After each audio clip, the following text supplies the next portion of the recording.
Hi everybody, and welcome to a very exciting opportunity actually as part of our Primary Languages Network conference this year, 2022. I'm Kate Percival, and joining me today we have Dr Sabine Little. Hi Sabine.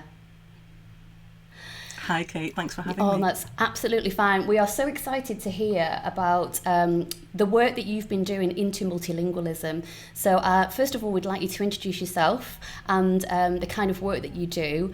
And could you tell us what your language learning journey has been yourself? Sure, of course. So I am currently a senior lecturer in languages education at the University of Sheffield. And I've been there for quite a long time, and my research interest focuses on links between language, identity and belonging. So in particular, I work with families, parents, children. I have a strong focus on children's voices as well, and schools to understand how multilingual children grow up, how they experience the different languages that come through from parents, from society, and how they incorporate them into their sense of identity. So there's impact there on potential mental health, obviously skill sets in terms of growing up bilingual, multilingual. And I've been doing that work for close to a decade now. I actually started working in a second language, modern foreign language classroom, so I trained as a secondary school teacher for German and French. But if I go back a little bit more, a couple of decades or so, I was born in Germany and I moved to the UK when I was 18 to go to university here. So I learned English at primary school, funnily enough. When I was at school, we started English in year 5, so I was 9 when I first learned English. Now it's in nursery, kindergarten, etc., but it's gone lower and lower. So yeah, I started with English in year 5 and then French in year 7. I did a year of Russian for fun a bit later on. I did a year of Latin where I didn't do particularly well, I have to say. But then did my degree here, and my undergraduate degree was completely unrelated, and then did teacher training in German and French, worked a few years at a school, but during that time did a master's and then decided to pursue doctoral studies, a PhD, and have been working in the area of sort of languages education in one way or another ever since. Wow, that's fascinating. So you came over at the age of 18. Would you say you were fluent by then, fluent in English? Mm-hmm. Yes, yeah. So you've got that kind of that background basis in the language, and did you feel then, can you have empathy with children that have come over with a lot less language to start with? Oh, absolutely. And I think to assume that I was fluent as such, I actually remember a couple of years into my degree, I remember somebody who I did study with, a peer student, tell me that he thought essentially, I'm glad I got to know you better because when you first came over, I thought you were a bit slow. That's how he phrased it at the time. And the reason was that for the first 3 months, I said pretty much nothing because I was trying to find my feet. I was in a new country. And even though I was 18, I didn't want to make mistakes. I didn't want to come across as stupid, when you're young. And I think even now we have misconceptions about, it takes bravery to communicate in a language that you don't feel confident in. So I can very, very much empathise with young children. And still now, I still learn languages. I'm learning Mandarin at the moment. And my level is very basic. So every time I speak, I've thankfully lost a bit of my shyness. So now I just throw words out in the hope that the meaning gets across. But absolutely, I do feel, even though I was much older, I feel I can empathise with children who are arriving somewhere new and having to find their feet in a language that they either don't speak at all or don't feel confident in. So that gives you a really fantastic insight into all the work that you've been doing with families that you spoke about earlier. Could you tell us more about that research and how you've managed to identify those emotional but also pragmatic reasons for maintaining the language that they come over to England with? So could you tell us as well about the terminology that you use to call, what do we call that language? Is it home language, heritage language, first language, second language? I think many of us would agree we've heard lots of different terms to refer to other languages that children might know or speak. Absolutely. And I think the first thing to remember is that there is no such thing as a standard multilingual or bilingual child. Depending on when they came across, what their home language is, whether both parents are confident speakers of it, whether they have siblings. All of these will influence parental attitudes and child attitudes towards that language, and also potentially their skills. So I've worked with children who were the same age, let's say 12, and some could hold a conversation, read books, etc., and others were very much limited to basic communication. And there's a few things in what you've just mentioned. So because there's no such thing as a standard multilingual child, the terminology we use to refer to these families and these children is really flexible. So we talk about multilingual children, bilingual children, home language, heritage language. And the term that I like, because I work a lot with families and schools to help them understand the emotional attachments to language, and I'll say a bit more about that later, I like the term heritage language.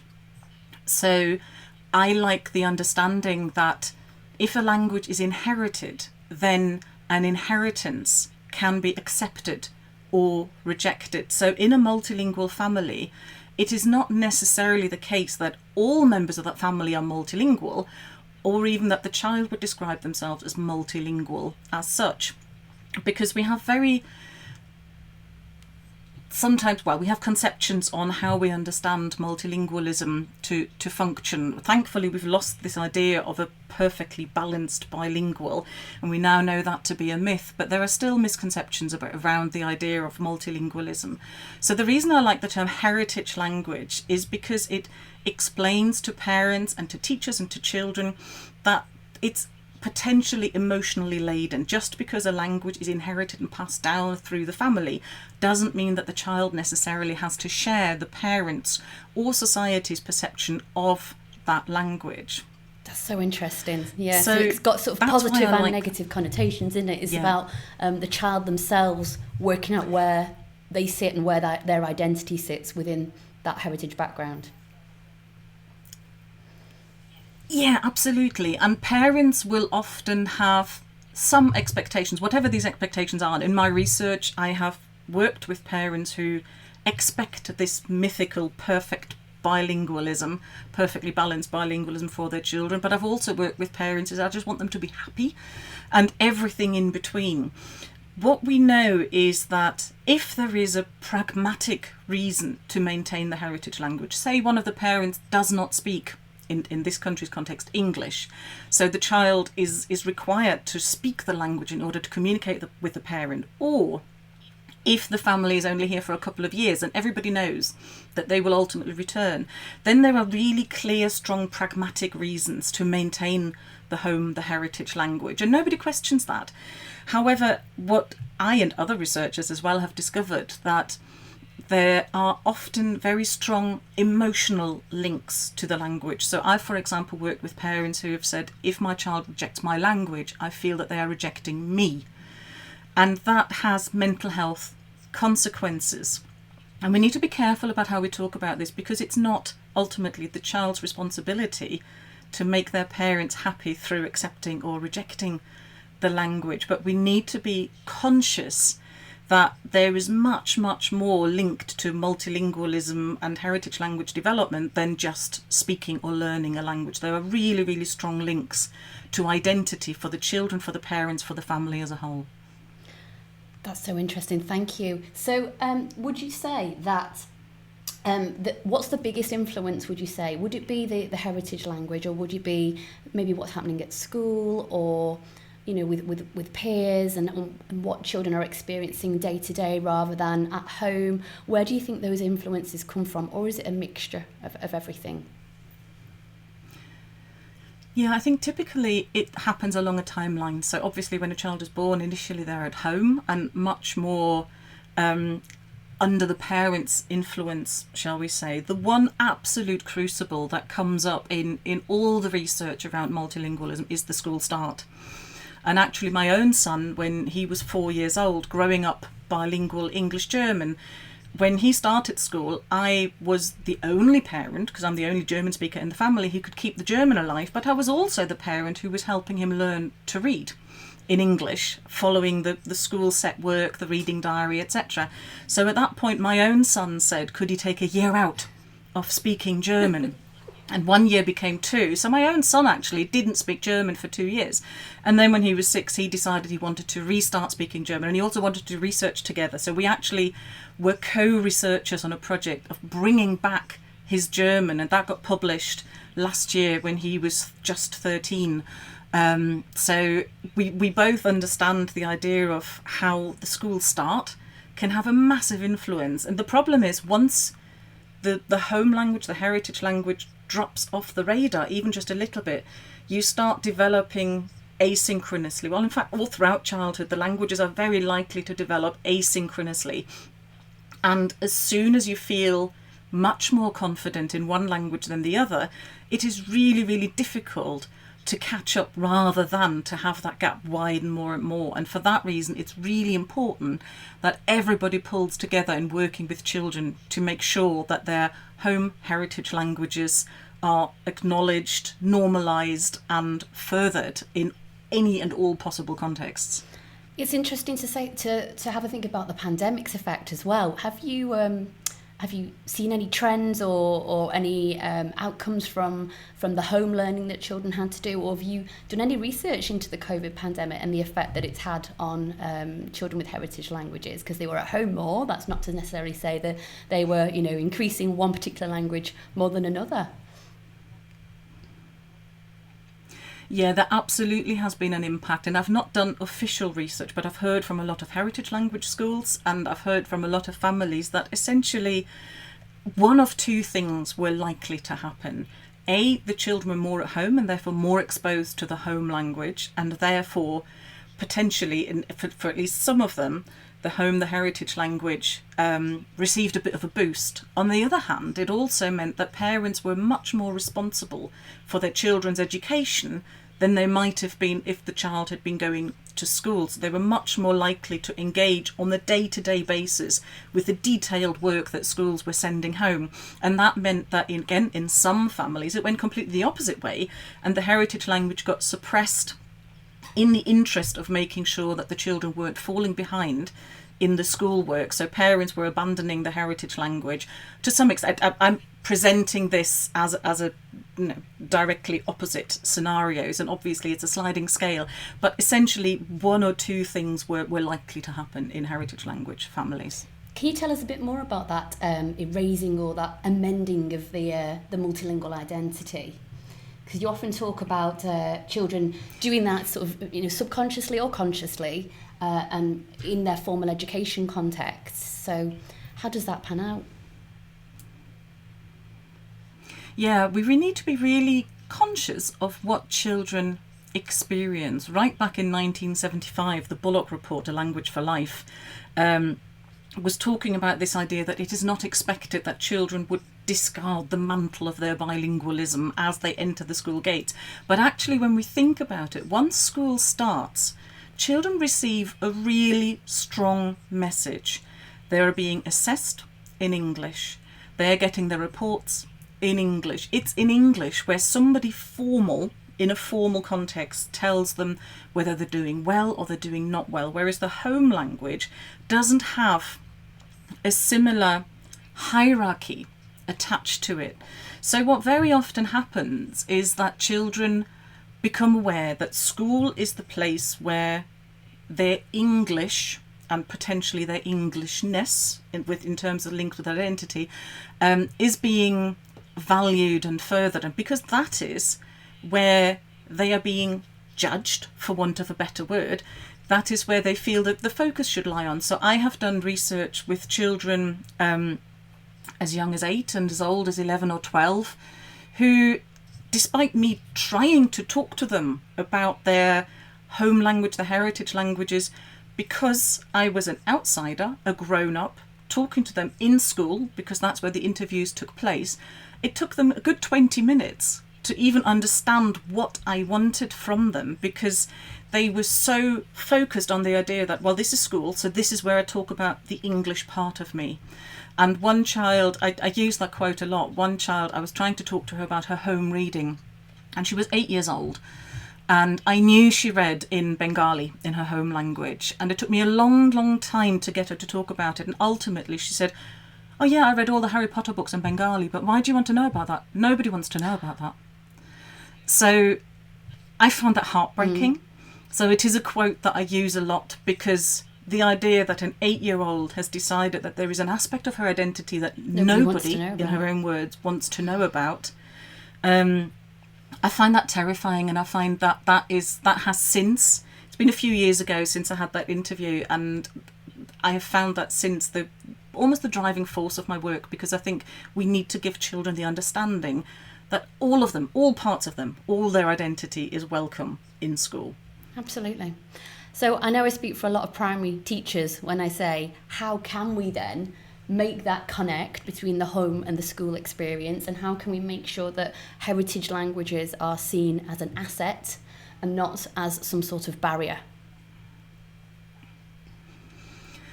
I think that's really important, and I think it can be scary potentially, especially if as a teacher you are not multilingual yourself, or I've worked in classrooms where there were 17 languages represented, and it seems like an overwhelming demand to think I have to incorporate all those languages, but actually I don't think that's what it's all about. I think ultimately it is about normalizing multilingualism, making it part of day-to-day operations, and rather than thinking that we have to be experts in all the languages that all the children speak, instead focus on giving children the tools and the understanding to unpick their own connections to the different languages. So for example, if that's an exercise that allows them to explore similarities between their heritage language and English in the classroom, and that could be something as simple as, for example, at primary school,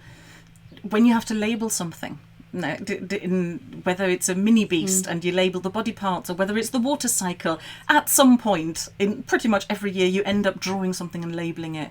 And it can be as simple as saying, do that in all the languages that you speak, and ask parents for help. And through that, both parents and the children get a better understanding of where gaps in the various languages are. Quite often the written skills in the heritage language might not necessarily be particularly strongly developed. It depends how the children grew up. But again, that is a really good opportunity to engage with parents. So the teacher themselves doesn't really need to have those language skills as such. But this ongoing normalizing of, yes, I want to know, whatever you can do in all your languages, bring it here and then use it. Yes, ultimately the final result will be in English, for your SATs, for your writing, etc. But that doesn't mean that you can't, have a scribble box to work out how to construct your story, for example. Work happens bilingually. When I take notes in at least 2 languages, because they are for me. And that's what children have to understand, that their workings, their ways of working things out, that's for them. And then what they have to present to the system at the end, that's potentially a different story. But there are lots and lots of ways. The other thing I would say is not to be discouraged if children don't react immediately in a positive way. What I mentioned earlier about children editing part of their identity, like I said, it took me 20 minutes of targeted talking to this one child to get her to talk to me about her home language reading. So if there is a worksheet that encourages children to use their home language and that gets handed out without any further assistance or help, and say, I want to see what you know in your other languages, and not a lot comes back, don't be disheartened. It's not something that you try once. It's something where we are steering actively against this message that the children have grown up with all their lives, in terms of, my home language stays at the door. So it is something that needs consistent, ongoing effort to encourage children to not just understand, but completely internalize the idea that, yes, all parts of me are welcome. And then it is very much, for example, I use an example from Mandarin, just a sentence, helping children working out that in Mandarin there are no definite or indefinite articles, there are no tenses in the verbs as such. No, you have compound nouns that are pulled together from different characters. You don't have any spaces between words. So helping children understand differences between their various languages ultimately helps them understand mistakes that they are making within the school system and the standard English that they're being assessed on, and ultimately helps them grow this language awareness. Because we know that when children, we now talk about not just multilingualism, but we talk about the idea of a linguistic repertoire.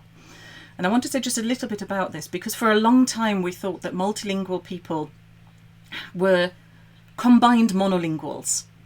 So I, as a German-English bilingual, for example, there would be this idea that I had this German pool and this English pool, and depending on which language I would need, I would draw on that. But actually what we understand now is that what we have is one linguistic repertoire that is my very big German pool, my very big English pool, but also smaller pools of French, Italian, Russian, Mandarin, Spanish. And whenever I encounter a new word, or whenever I think, I draw on all of these to a greater or lesser extent. And that is a skill set that we are not very good at developing in young people, and we need to get better at that. It's so important. As you were talking there, I could see you mentioned things that we tried to do at Primary Languages Network in terms of when we have our coordinator twilights, when we do some training with either initial teacher trainers or classroom teachers. We talk about putting that spotlight on children that have additional languages. So not trying to hide it away, making sure that it's something that, you know, if they are comfortable with it, if they are happy to, they can talk about it. So I'm just thinking back to children I've had in my classes, not too many, but the odd one who speaks some Turkish or some Polish. And as I teach French, but as you're doing your language lessons, very occasionally the hand will go up and they'll say, that's like the same word in my language, that's the same word in Polish. So they're actually making those links there, which is absolutely brilliant and to be celebrated.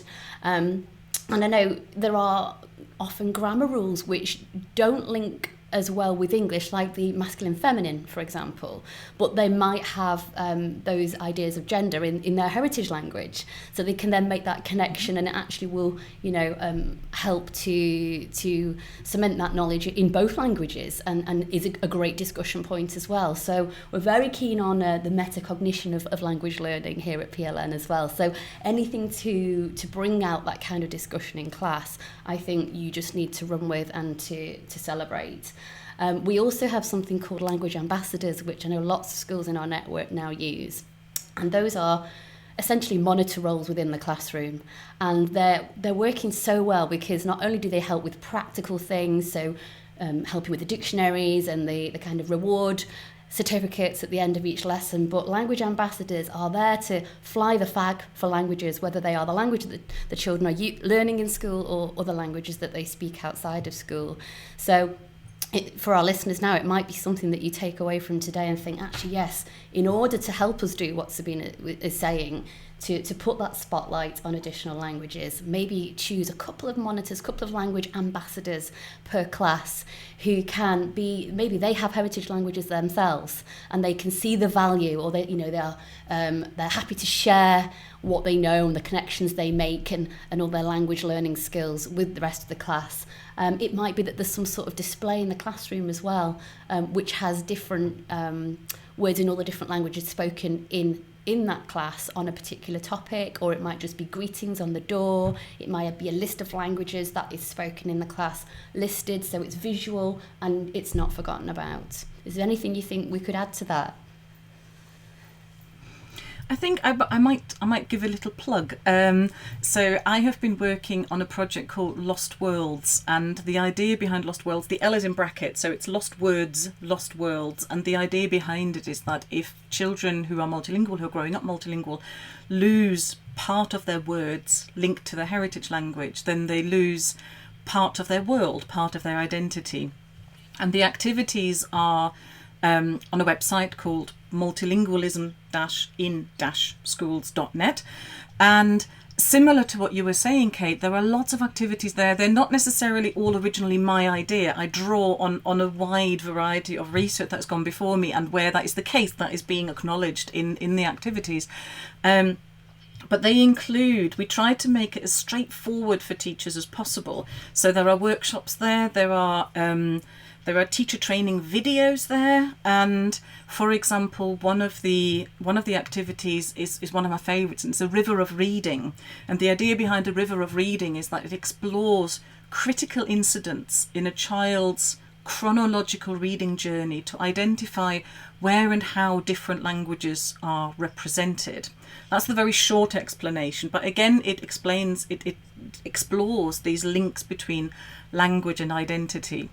And there are other organisations such as the Association for Language Learning, NALDIC, and there are a lot of CPD activities that I think can really help in trying to draw these out. So if anybody wants to visit the Lost Worlds website and use some of the activities, they're all free, and there are for some of them there are CPD videos attached to it. For some of them there are videos for children, so there are examples there for poetry translation, for exploring environmental needs and society around them, and create a poster for environmental awareness that speaks to community languages. So there's lots and lots of different activities aimed at primary school specifically.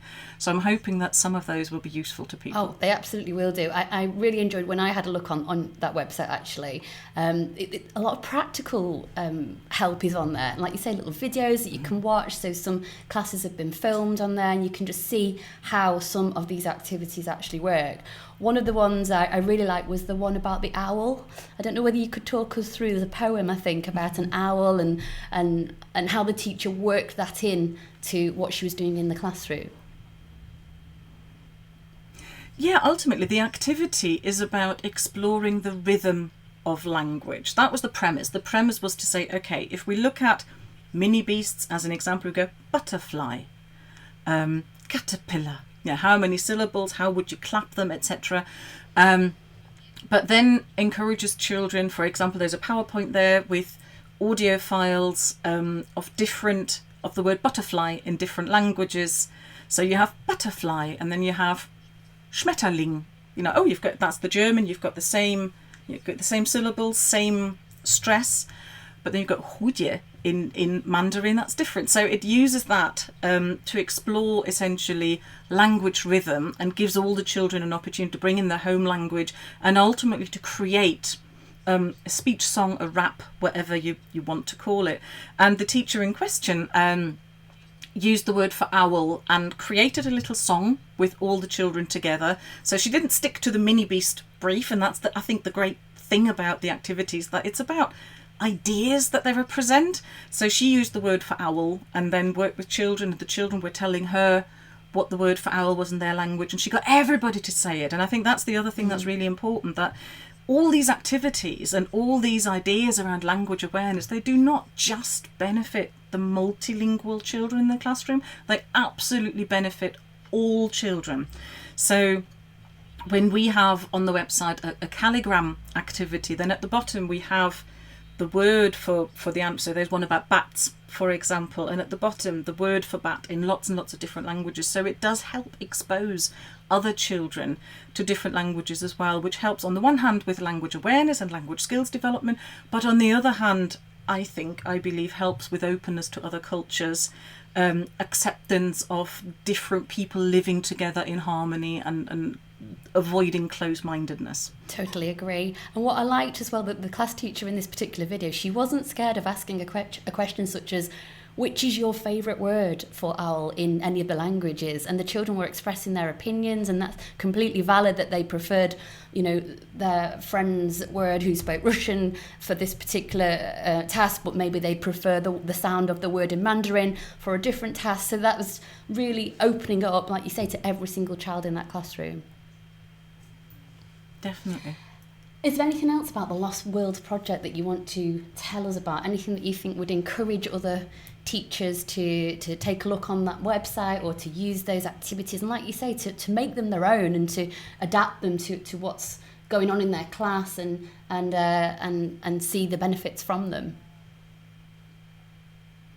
Yeah, I think when we were earlier talking about the need for professional development, a potential fear of engaging with multilingual activities, I hope that the website is a fairly good both entry-level approach to this, because ultimately everything is ready-made. You can sit there and go, right, I'm gonna do a mini beast activity, and here's everything that I need for that. There's a starter activity where all it does was gets children to try and work out, there's the words for different mini beasts in lots of other languages, and it gives the children the opportunity to try and work out what mini beast it is based on the direct literal translation of the word or similarities to English.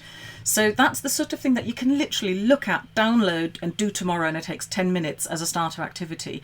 But then there are also, because all the activities are adaptable, the skills that you pick up from them then help in everyday teaching. So it's almost like, if you're scared and you're not quite sure how to engage multilingual learners, go on there and within 15 minutes you'll probably have something you can use tomorrow. Wow. But at the same time, there are also longer, much more connected activities that will facilitate long-term engagement, embedding of multilingualism. And the final thing that I might want to say about that is that we are always on the lookout to feature schools on our website. So if you do use activities, drop me an email or find me on Twitter. You can find me on Twitter just at Sabine Little, with an E at the end of Sabina. And tag me or tag the Lost Worlds Project. You'll find the links to that on the website. And we would absolutely love to feature more of this kind of work, because we obviously very much believe that it is important, and would love to share, because as you say, you picked up on the one example that we had filmed in a school. So the more real examples we have from schools, the more we can help other schools pick up these activities. So it's not just an idle, justify our existence by sharing it with us. It is genuinely a case of, please help us help other schools. So if you are using them, do let us know, so that we can use that to inspire more teachers and more schools to get involved. Definitely. In an ideal world, where would you see multilingualism in schools, and the importance that is placed on it? Do you think it goes right back to how teachers are trained, back to ITT? Does it go back to what's happening between the link between school and home? What would be the ideal world? I think there are potentially two answers to this. In my ideal world, multilingualism would be firmly embedded all the way at policy level, right from the very, very top. So in an ideal world, at the moment, it's interesting, because if you look at the primary curriculum, for example, every time language or literacy is mentioned, the fact that it is English language and English literacy is implied. Mm-hmm. I'm assuming that when the curriculum talks about literacy, they don't mean Polish. There is this implied acceptance of English and monolingualism as the norm, and there's some work that is taking place. There is a broader acceptance of, isn't multilingualism great? But we do need much more firm commitment from the government to show it's hard to embed something when it doesn't come from policy level. So I think that's my top level answer. In an ideal world, I think multilingualism would be firmly embedded and recognised right from the very top. The slightly more realistic answer maybe is where, what would I like to see happen in classrooms, on the ground essentially. And I think there we are making great strides. There are so many great organisations, and I mentioned NALDIC, Association for Language Learning, etc. earlier. And they are doing great work, same as yourselves as well, trying to embed multilingualism more firmly. And I think in a way, it's almost an act of resistance in my head. It is an act of resistance against a lot that goes on in the world, speaks against acceptance of other languages and cultures, the way the world is going in many places. So I think actively actually encouraging multilingualism and showing children that all aspects of their identity are welcome is an act of resistance, I find. So I do think, I talk a lot about multilingualism as social justice. So it is more than just a skill set. At a personal level, what I would like to see is we've done a lot of work around trying to embed multilingualism, giving teachers the confidence.